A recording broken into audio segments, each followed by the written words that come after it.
put your book away and give your attention up here. Now, our readers and our writers lesson today kind of go hand in hand together. We have been writing or beginning to write our essays that explain or inform our reader about the events leading up to the American Civil War, not the American Civil War, American Revolution. And we've already taken several steps that we've done here. We've annotated a text set. We've listened to several read-alouds, and we've taken notes using boxes and bullets. We've spent some time working with our partner to generate a thesis statement, to generate a list of possible main ideas. And then we also spent some time working with a partner to teach our partner about our main ideas so that we can rehearse what we're going to write. Now, when you are writing to explain or to inform the reader, your elaboration takes the form of details. And so you need to make sure that you have the details to go with the event. For example, if you're looking at the Sugar Act, you should have a list of the things that were taxed under the Sugar Act. You should have possibly a date of when the Sugar Act was established. You should also have perhaps the response that the American colonists had to the Sugar Act. What did they do? And so when you go to write in your body paragraph, you're going to be writing 2 to 3 sentences just on the Sugar Act.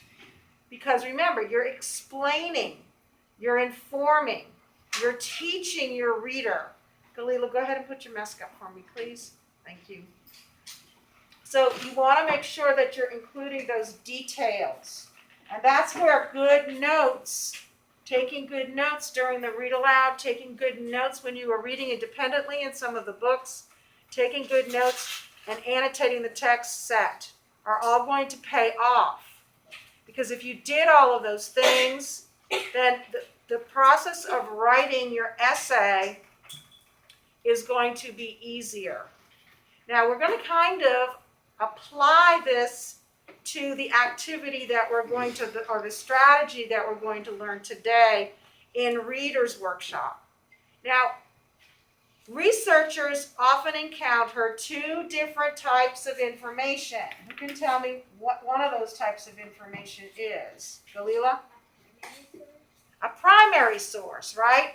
A primary source is a first-hand account, correct? A first-hand account might be a newspaper article that was written during that time, a letter or a diary entry that was written during that time by someone who experienced the event, okay? Even with the article, it should be written by someone who experienced the event, not somebody who interviewed somebody who experienced the event, okay? Emma, what about another kind? A secondary account or secondary source. Secondary sources, remember, those are those second-hand accounts. All right, I'm going to stop for a second. Whoever's playing with their pencils, please stop. You're making a lot of background noise. Secondary accounts are really kind of written the way you're writing your essay. Someone who has researched, someone who has learned about a topic, someone who has read a lot of books and taken notes. Octavian, could you please take out your reader's notebook? Did you glue this chart into it? Thank you. Keep it open so that you can look at it. But we have to be careful because first-hand accounts are really what somebody is one person's perception. And we've already kind of learned that the British perception of what was going on prior to this war is different from what the colonists felt. Let me give you an example of what I'm talking about when I'm talking about perspectives, as far as seeing something happening in 2 different ways. Several years ago, when teachers were monitors in the lunchroom, we had certain days that we had to work down there and supervise tables of students who might need help opening a package, getting some ketchup, needing a fork, getting them up and cleaning the tables. Well, I was on duty one day, and I happened to notice that one of my tables, that one of the students was crying. And as I started walking to find out what was going on, the student next to him quickly took something out of his lunchbox and handed it to him. And I started to think, did that student take something that belonged to him that caused the student to cry? Because when I looked at that situation, that's what I thought. I thought maybe somebody was teasing, or maybe not teasing, maybe being mean, took something from that child and hid it, and that child cried, and when they saw me coming over, they gave it back. When I got there, I said, hey guys, what's going on? The student who had passed something over, he said, Mrs. Chasen, he didn't like what was in his lunch, so he had nothing to eat and he was hungry. So I gave him some of my lunch. Okay? See what I mean? Two very different perspectives of the same event. Go ahead and have a seat, please. Put that in the basket for me. Thank you. Two very different perspectives of the same event. Looking at something, and seeing what you assume happened without really knowing what happened, without investigating. So we have to be careful when we're looking at primary sources. I have to say also we need to be careful when we're looking at secondary sources too, but that's a different lesson, okay? So when we're looking at primary sources, if you look at your chart, and you should have one on your desk. If you were out of the room, you should be gluing it into your reader's notebook. So these are a series of questions that we need to be asking ourselves when we're looking at a primary source. Something that was produced during the time that the event was happening. The first question is, what do you notice about the source? And we're going to practice this in a second. What do you notice about it? You have to ask yourself, what kind of a document is it? Now, on the chart, it says primary or secondary. And when you think about that, you'd say, well, it says primary. But if it's a secondary source that was written during the event, for example, a reporter or a newspaper person, remember when we watched Liberty Kids? And he wants to be a reporter, and he's interviewing all of the people that were involved in it. The article he writes is secondary, okay? Because he didn't really experience some of the events that he was collecting information on. Who created it? Who created it can tell us a lot. When and where was it made? If it was made in another country where the event didn't even take place, the reliability of it could come into question. And then why was it created? So let's use these questions, let's use this chart and take a look at a piece of visual text. And give me 1 second while I pull this up so I can share it with you.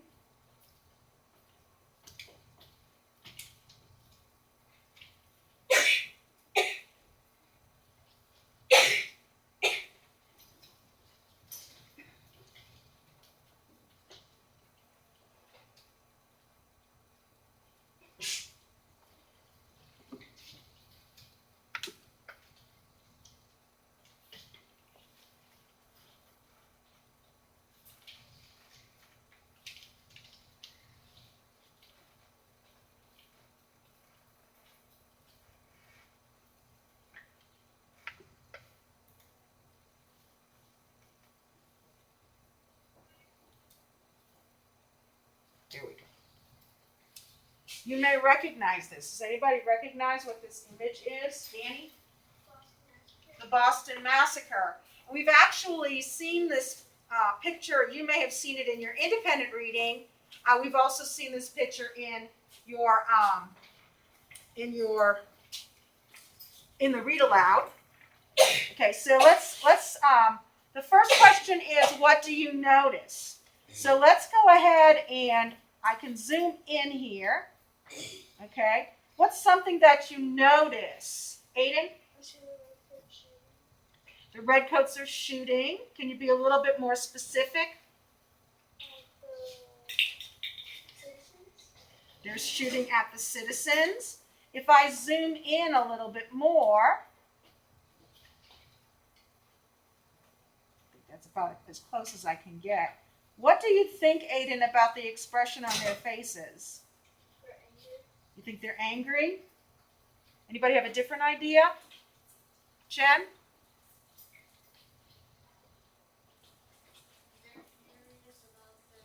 Okay, I think you're assuming they're furious, but look at their face. Is that what people look like when they're furious? Look at this guy right here. What does he look like? He looks like he's smiling, right? So if some of the redcoats are smiling, okay, what kind of an impression is that giving the person that's looking at it? What is that person that's looking at it thinking, Elizabeth? That they're happy that they're doing this, right? Okay. If we look over here, okay, what do you notice over here? Marley, what do you notice? That they look scared. The people look scared. Okay, what else do you notice? Galila? There's blood coming out of the citizens. There's blood coming out of some of the citizens. What else do you notice, Aliana? Some of them look dead on the ground. Some of them look like they've died, which we know from the Boston Massacre that some people did die. What else do you notice, Emma? Most of them look injured. They look what? Most of the citizens look injured. Some of them do look injured. Anything else you notice, Roman? They look sad. They look sad. They almost look frightened, don't they? I think about this person right here who's kind of holding up their hand like, stop what you're doing, right? What else, Aliana? It looks like they're trying to get away. They're like scattered all over the place. Okay, and so when you're looking at this, I want you to think about this image, and I want you to think about what really happened.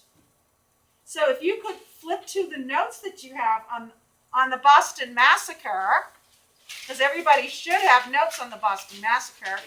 So flip back in your reader's notebook and find them. What are some of the things that happened at the Boston Massacre? Galila? They only took 5 people, but the person who wrote the article said it was a massacre. Well, that's true. But think about this, what we noticed about this picture. Okay, what we noticed about this picture specifically with the people, and then if we come over here, you can see the captain almost looks like the captain's telling them to fire. And if you're really paying attention, you can see there's another gun coming out of the window. But think about the facts that you've collected about the Boston Massacre. How do they go with? Can we synthesize those facts that we learned with this picture? Because that's what we do, we synthesize, right, Danny? 5 people died and 6 people were injured. Okay. What else?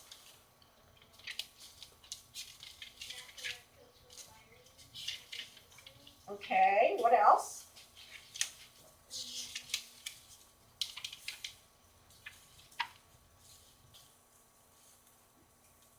Joseph, something different than what Danny said to add on to what he's saying? Say it again. Okay, we're not looking at this right now that way. We're looking at our notes. We're looking at the notes we took on the Boston Massacre, and we are trying to look at the details that we've seen in this picture. Roman? Okay, you're going to have to speak a little louder, honey. I don't hear you.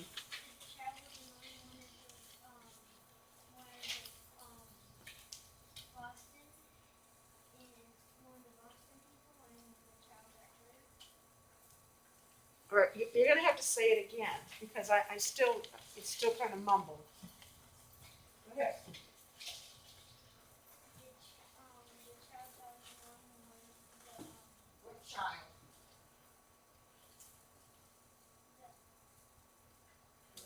child? A and C?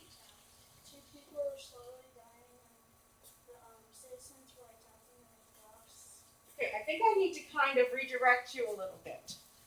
What you're all doing is you're reading the notes that you took.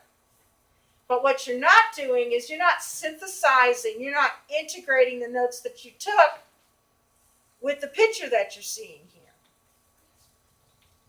All right, so maybe if we move on to some of the other questions, the ideas that we need to talk about will come out a little bit easier. So what type of document is this? Who remembers what type of document this is? Girexi? Say it again. Well, no, this is a first-hand account. This is a primary account, but that wasn't the question. What kind of a document is it? What is it, Emma? It's not it probably appeared in a newspaper, so you're close. What is it? Who remembers? See, this is where a lack of attention to detail, this is where a lack of engagement in the lesson starts to hurt you. Because the lessons build on each other. So if you miss something, now there's a gap. So when your mind is wandering, when you're distracted by something, when you're looking down the hallway because you can hear somebody coming, you miss things. And so you can't move on. You can't grow because you've got some missing pieces there. Octavian? It wasn't an exact replica of what happened then, but it manipulated people to where It surely did. It's not a photograph. Does somebody remember it begins with an E? What is this? Nobody remembers. Jaden? encyclopedia. It's not an encyclopedia, even though that begins with an E. Aliana? I forgot what it is. Okay. It's an engraving.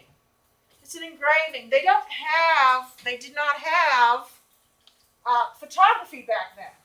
That technology was not that technology did not exist. And so they would take soft metal like lead and they would make an engraving in it, and then that would be printed onto paper. Okay? So this is an engraving. This is an engraving. It is considered a primary source because not only was the person who created it present in Boston at the time, but it was created during the time that this event took place. So who remembers who created it? Emma? No. Danny? Paul Revere. Paul Revere created it. When and where was it made? Who remembers? When and where was it made? If I go like this.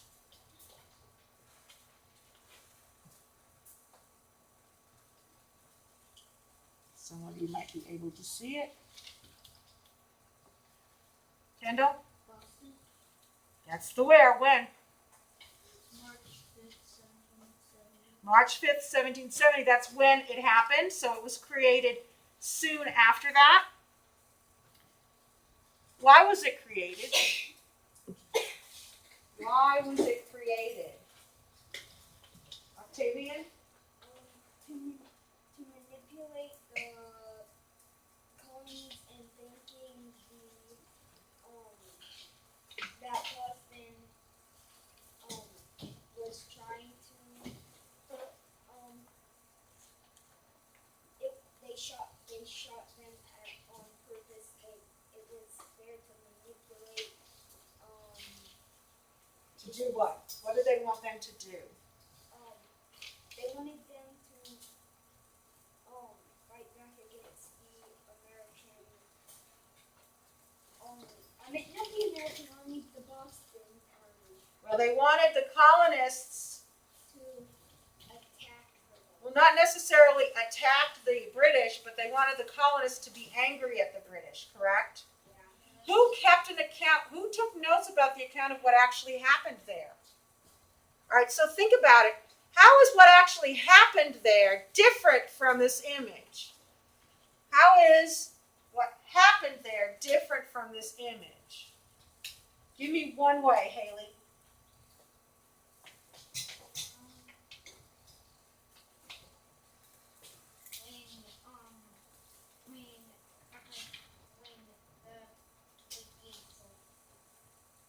Say it again. Okay, they did yell insults, and from the way you're looking at this right here, you can't see that they're insulting the soldiers, right? Because they're not, it doesn't even look like they're saying anything. They all look like they're afraid. Danny, what else?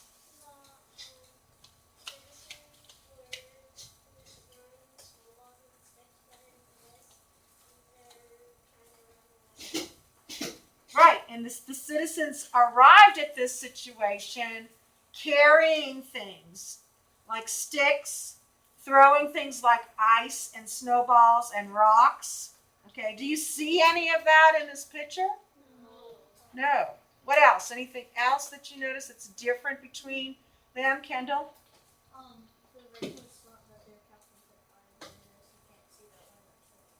Well, you can kind of. It kind of looks like, although his mouth isn't open, okay?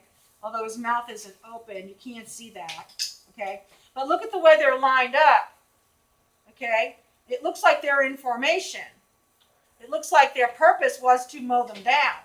And that really wasn't the purpose, right? We remember Roman started to give us information. He didn't have specific information. But this started out as a situation in which the British officer who was guarding the customs house turned away somebody who came to collect money. And that person left and brought back others. You don't even see, because he was a young apprentice, you don't even see him in this picture. Unless it's this person right here in the forefront. Because it's hard to tell because the blood is coming out of their head.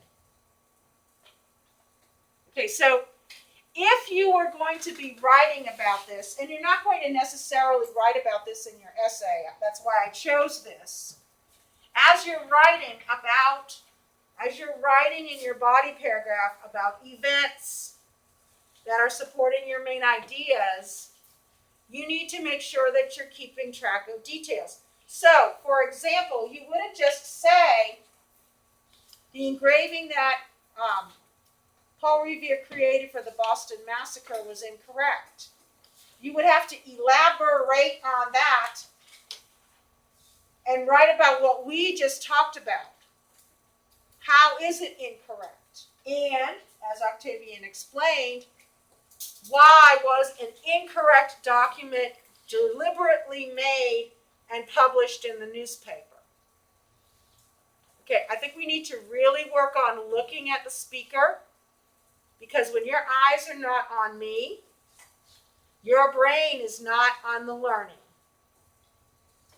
And that's what's happening a lot. I know there's a lot going on in the world right now, but you got to focus on what's happening right here in front of you.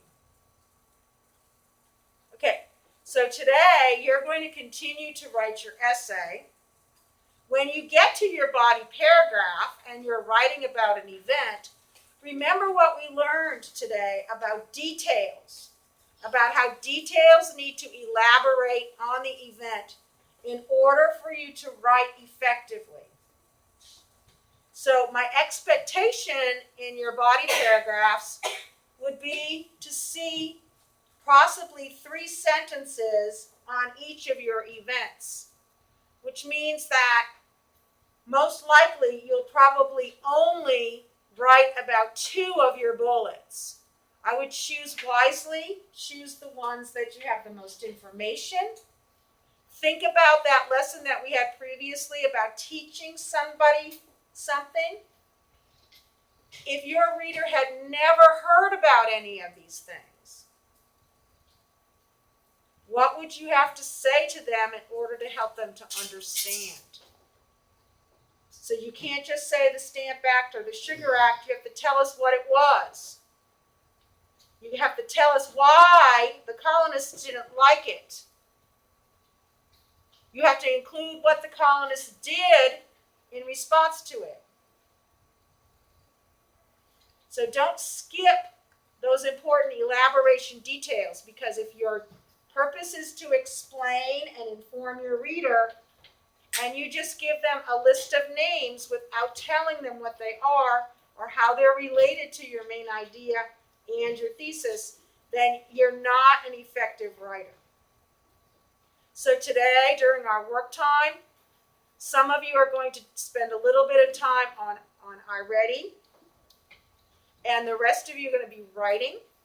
So we will be rotating through some of the computers as you do some iReady reading, and then also as you work on your writing. Does anybody have any questions? Okay, everybody should take their writing out, and then wait for me to call you to get a computer to do iReady reading.